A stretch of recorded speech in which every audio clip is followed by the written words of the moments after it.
Saint Dominic and the Origins of the Rosary.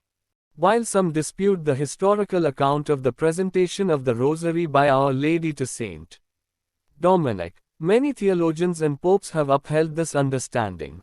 History reveals that St. Dominic was the first to preach and teach the Rosary as a form of meditative prayer, and the first to see the benefits reaped from meditation upon its mysteries.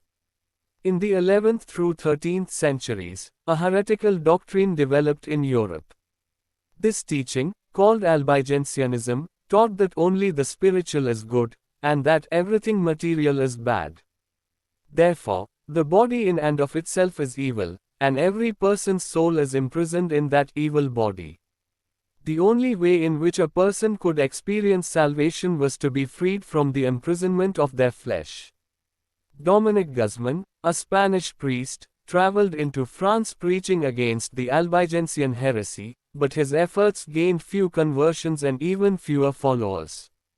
In 1208, he went into a forest near Toulouse, France to pray, asking God to provide what he needed in order to overcome the Albigensian heresy.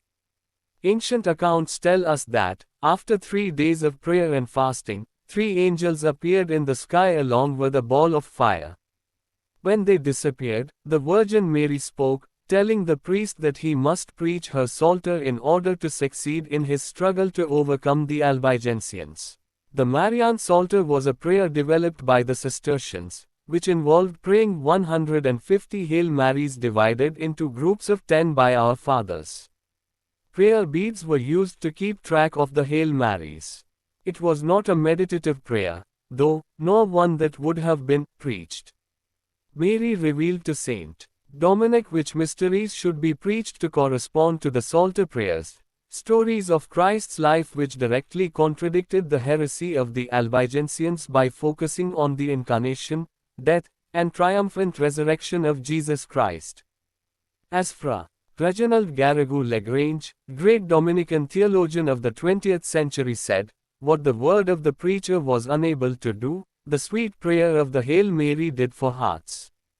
Ultimately, that sweet prayer would come to be called the Rosary, a wreath of roses that would lead to countless conversions and miracles, not the least of which was overcoming the Albigensian heresy. Pope Leo XIII said, thanks to this new method of prayer, piety, faith, and union began to return to France, and the project and devices of the heretics to fall to pieces. In 1213, only 5 years after St. Dominic was given the Rosary, Catholic forces under the joint command of Count Simon de Montfort and Saint Dominic were set to fight the Albigensians in Murat, a small town near Toulouse, France. The Albigensians were determined to take over France, further spreading their heretical beliefs. Catholics, of course, were determined to fight for Christ. Unfortunately, reinforcements had failed to arrive for the Catholic forces, and the numbers were bleak. The Catholics had only 1,500 men, while their foe had 30,000. Confident of their upcoming success, the Albigensians spent the night before the battle celebrating in drunkenness and debauchery. The Catholics, on the other hand, spent their night praying the Rosary. Their celebration was focused on that of the Mass and the Sacrament of Reconciliation. Finally, St. Dominic went to the Church of Saint Jacques in Murat to pray the Rosary for victory, while the Count went into battle. The Catholics were able to rush upon the hungover Albigensians, routing the enemy army and declaring a victory for Christ and Our Lady. After the battle, every Catholic in the area attributed the victory to the Rosary. While the Albigensian sect continued to exist, its territorial expansion ceased and it never again reached the massive numbers it enjoyed prior to the Battle of Murat. As we continue to fight against heretics of one sort or another in our current day and age, St.